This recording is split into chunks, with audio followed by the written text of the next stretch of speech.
her pimp, who demanded money. Hardin threw money on the ground and shot the would-be thief when he bent over to pick it up. Arrest and escape. Of course, someone's gonna get arrested, and then they escape. In January of 1871, Hardin was arrested for the murder of Waco, Texas City Marshal Laban John Hoffman. However, he denied committing the crime.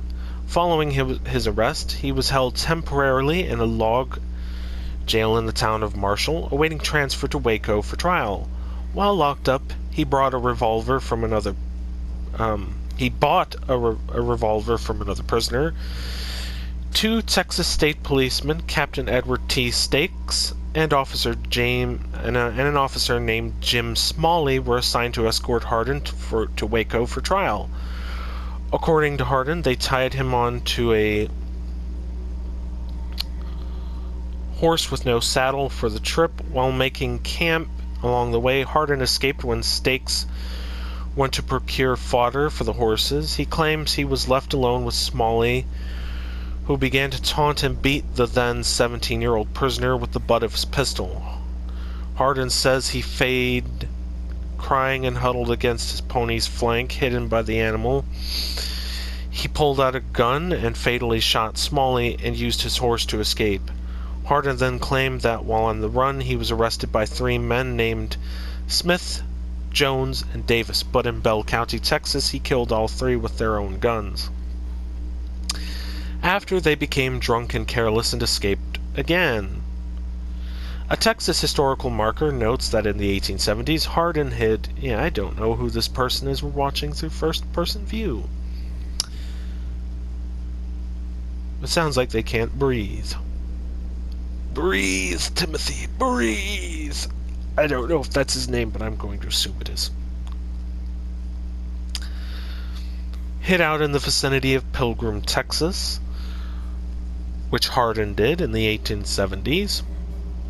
After the Bell County shootings, Hardin found refuge with his cousins, the Clements, who were then living in Gonzales in South Texas. They suggested he could make money by driving cattle to Kansas as a cowboy, thinking he could get out of Texas long enough for his pursuers to lose interest. Hardin worked out with his cousins, rustling cattle for Jake Johnson and Columbus Carroll. Hardin writes that he was made trail boss for the herd in February of 1871 while the herd was being collected for the drive to Kansas. A freed man, Bob King, attempted to cut a beef cow out of the herd. When he refused to obey Hardin's demand to stop, Hardin hit him over the head with his pistol. The same month, Hardin may have wounded 3 Mexicans in an argument over 3-card Monte card game. Pistol whipping one man over the head and shooting one man in the arm and shooting the third man in the lung. In the summer of 1871, while driving the cattle on the Chisholm Trail to Abilene, Kansas, Hardin is reputed to have fought Mexican vaqueros and cattle rustlers towards the end of the drive. A Mexican herd crowded in behind Hardin's, and there was some trouble keeping the two herds apart. Hardin exchanged words with the man in charge of the other herd. Both men were on horseback. The Mexican fired his gun at Hardin, putting a hole through Hardin's hat. Hardin found that his own weapon, a worn-out cap and ball pistol, with a loose cylinder, would not fire. He dismounted and managed to discharge the gun by steadying the cylinder and with one hand pulling the trigger with the other. He hit the Mexican in the thigh. A truce was declared and both parties went their separate ways. However, Hardin borrowed a pistol from a friend and went looking for the Mexican, this time fatally shooting him through the head. A firefight between the rival camps ensued. Hardin claimed 6 Vescaries died in the exchange, 5 of them reportedly shot by him. Although his claim appears exaggerated, only 3 Mexican Vescaries were killed. Hardin also claimed to have killed 2 Indians in separate gunfights on the same cattle drive. The first instance was when the Indian tried to shoot an arrow at him on the South Canadian River. Hardin shot him and then had the body buried to avoid retribution from the man's tribes. The second incident at Buffalo Creek, Kansas, occurred when Indians wanted to collect tax on the cattle. Hardin hit over the head an Indian who he claimed had stolen a silver bridle from him. He then forced a war party to flee after he shot a second Indian who had killed a beef cow.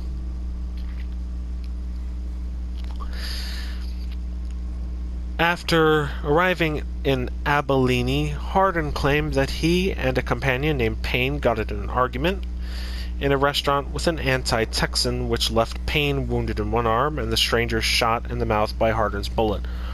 Hardin fled Abilene to Cotton Trail afterwards.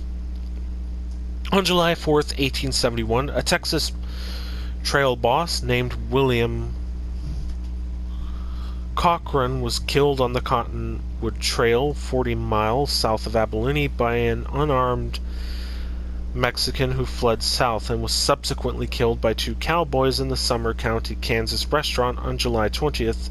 Hardin admitted to being involved in the shooting of a Mexican. Wow, these outlaws are very interesting.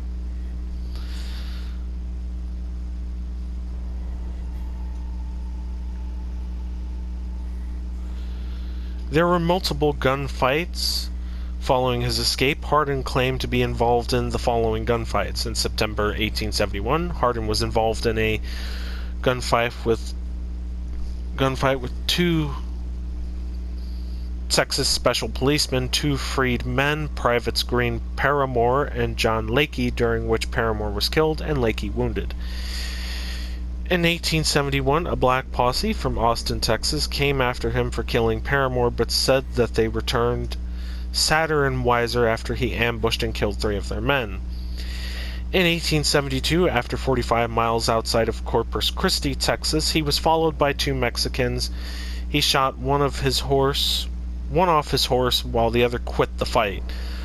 On June 19, 1872, Hardin was involved in a gunfight in Willis, Texas. On July 26, 1872, Hardin wounded Texas State Policeman Sawney Spites in the arm with a Derringer pistol in Hemphill, Texas.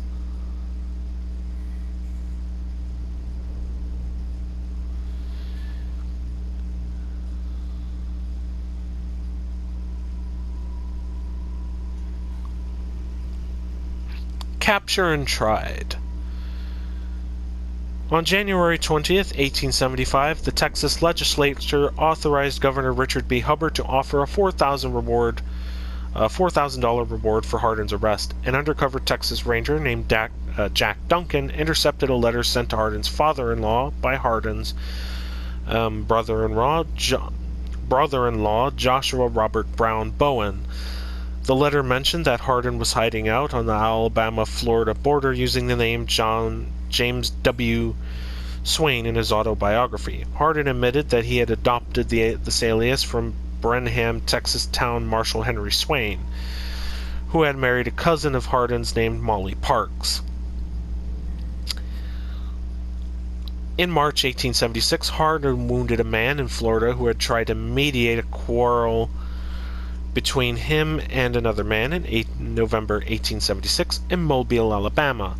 Hardin was arrested briefly for having marked cards in mid-1877. 2 former slaves of his father's, Jake Menzel and Robert Borup, tried to capture Hardin in Gainesville, Florida. Hardin killed one and blinded the other. On August 24th, 1877, Rangers and local authorities confronted Hardin on a train in Pensacola, Florida. He attempted to draw a .44 Colt cap and ball pistol, but it got caught up in his suspenders. The officers knocked Hardin unconscious. They arrested 2 of his companions, and Ranger John B. Armstrong killed a man named Man. Oh, would you look at that? A man named Man, who had a pistol in his hand. Hardin claimed that he was captured while smoking his pipe, and that Duncan found Hardin's pistol under his shirt only after his arrest. Finally, trial and imprisonment. Hardin was tried for Webb's killing and and on June 5, 1878, was sentenced to serve 25 years in Huntsville prison. In 1879, Hardin and 50 other convicts were stopped within hours of successfully tunneling into the prison armory. Hardin made several attempts to escape, and on February 14, 1892, during his prison term, he was convicted of another manslaughter charge for the earlier shooting of J.B. Morgan, not J.P. Morgan, J.B. Morgan, given a 2-year sentence to be served concurrently with his unexpired 25-year sentence. Hardin eventually adapted to prison life. While there, he read theological books, becoming the superintendent of the prison Sunday school, and studied law. He was plagued by recurring poor health, especially when the wound he had received from sublet became infected in 1883, causing him to be bedridden for almost 2 years in 1892. Hardin, in 1892, was described as 5'9", tall and 160 pounds, with a fair complexion, hazel eyes, dark hair, and wound scars on his right knee and left thigh, right side, hip, elbow, shoulder, and back. On November 6, 1892, during Hardin's stay in prison, his first wife, Jane, sadly passed away. While in prison, he wrote an autobiography. He was well known for wildly exaggerating or completely making up stories about his life. He claimed credit for many murders. As an outlaw that cannot be corroborated. Finally, I think I got it right. Hardin wrote that he was first exposed to violence in 1861 when he saw a man named Turner Evans stabbed by John Ruff.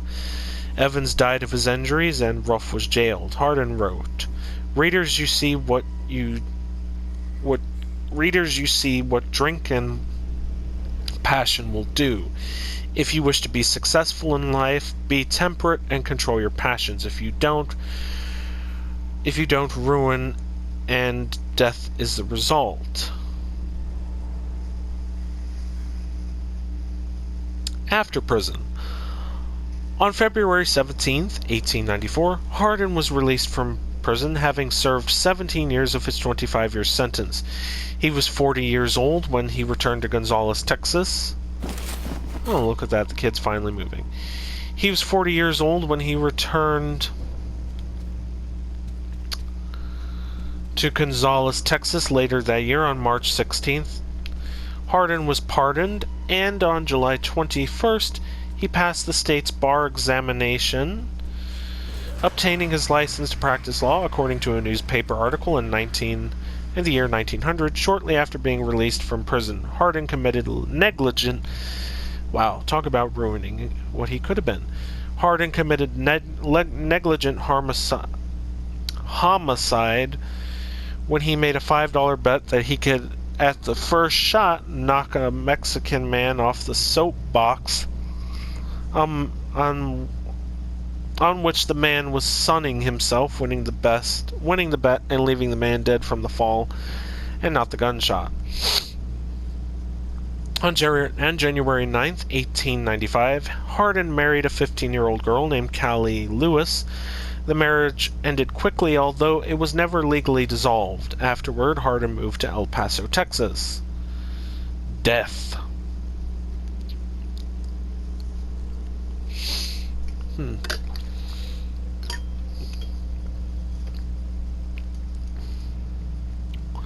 An El Paso lawman, John Selman Jr., arrested Hardin's acquaintance and part-time prostitute, the widow M. Rose.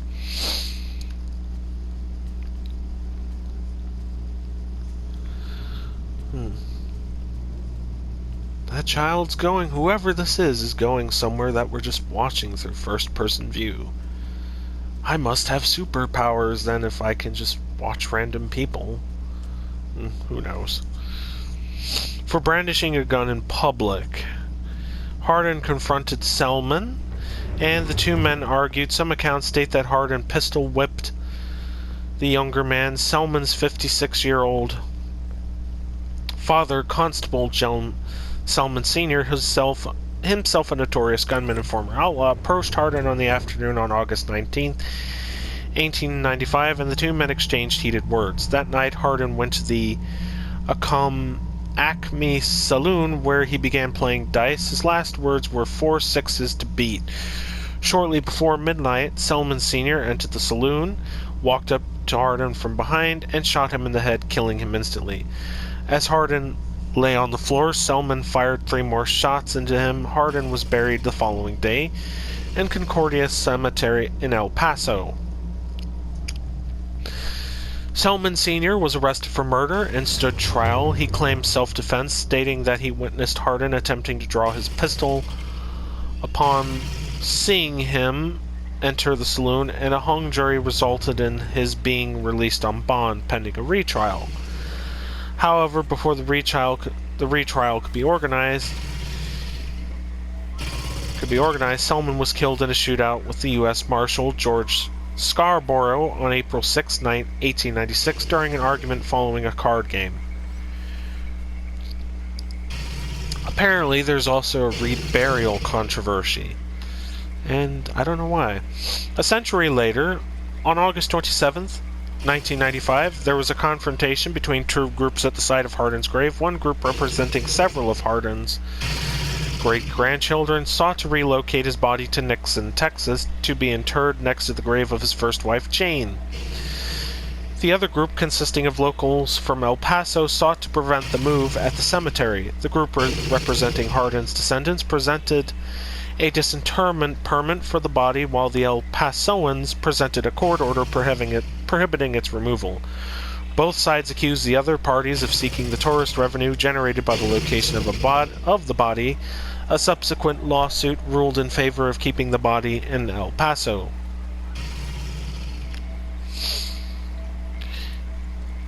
John Wesley Hardin has had known contacts with the law, and there's too many to even mention, so I'm not going to go through it. And there's been many confirmed shootings too, and there's just too many of those and unconfirmed claims that there's just so many I'm not going to even mention, and some I can't even remember.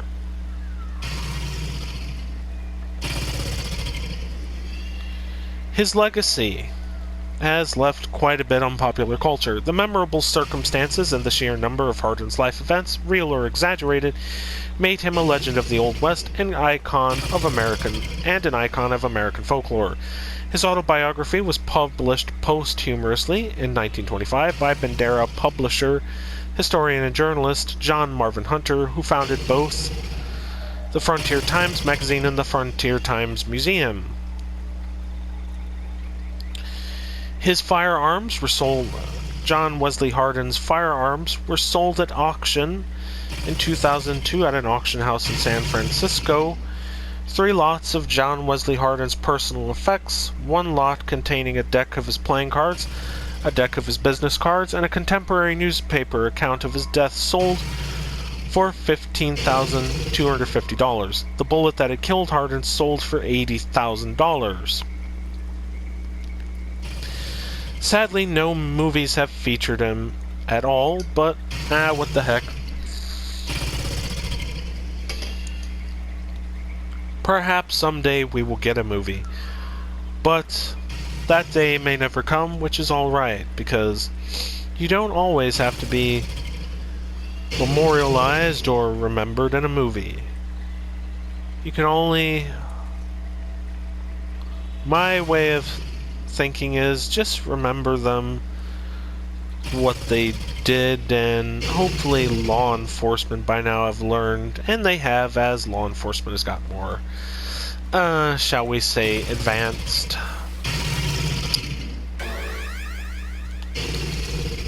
But the country, however, would not see another teenage outlaw until late 2008, all the way to 2010, in the form of a boy from Washington named Colton Harris Moore, and some other people.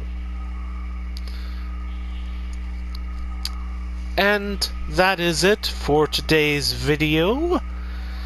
Do not worry, I will be back next Monday with 2 brand new videos every Monday.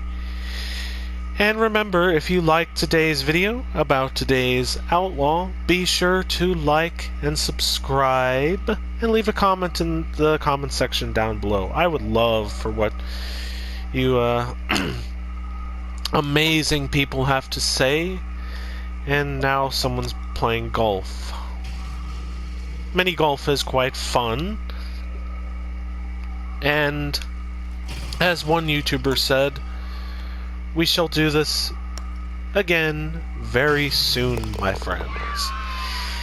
And another thing, my fellow Missourians, let's go Blues!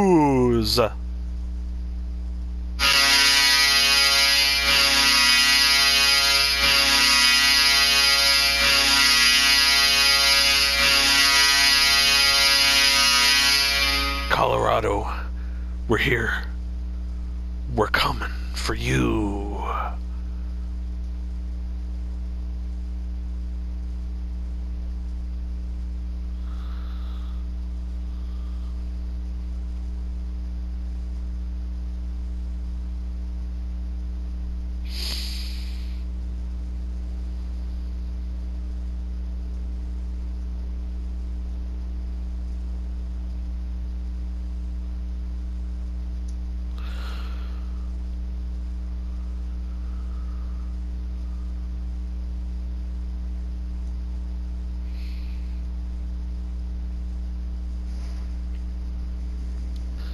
Let's watch whoever this person is playing hockey, golf, shall we?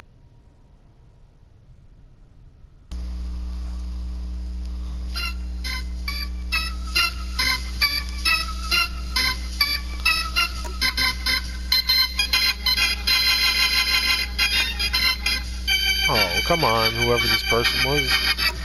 Well, actually, you all are gonna watch me play golf. I'm not the best, but let's see what I can do.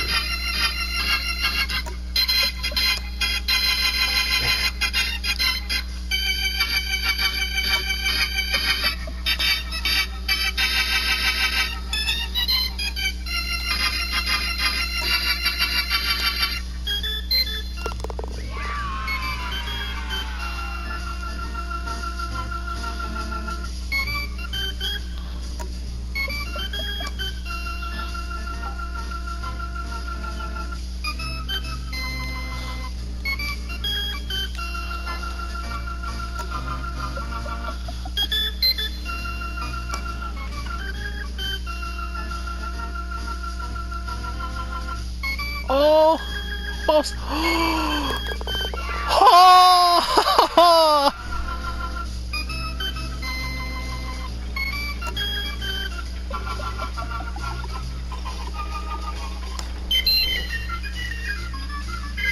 Ah.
And remember, people, if you like today's video, be sure to like and subscribe, and leave it a comment in the comment section down below.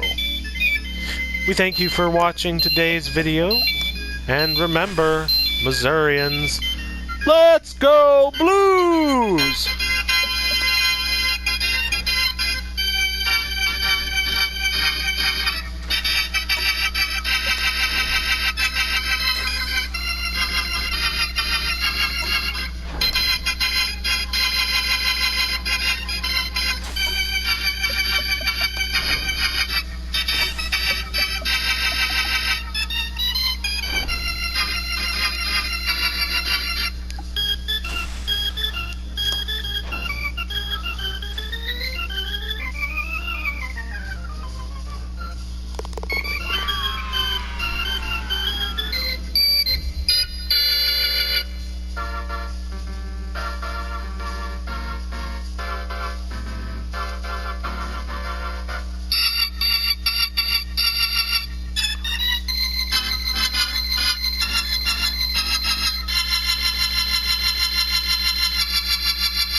I thank you all once again for joining us, well, me today mainly.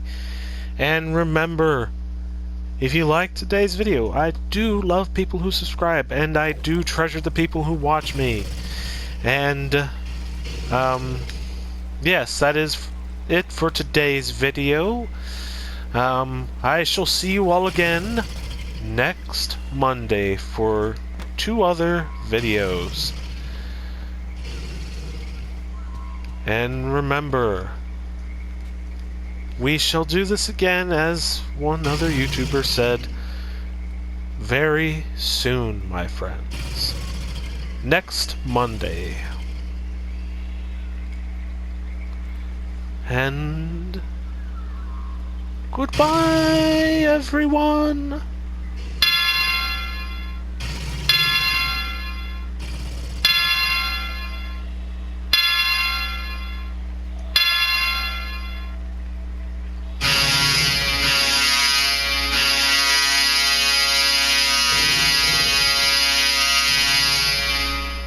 Goodbye, everyone!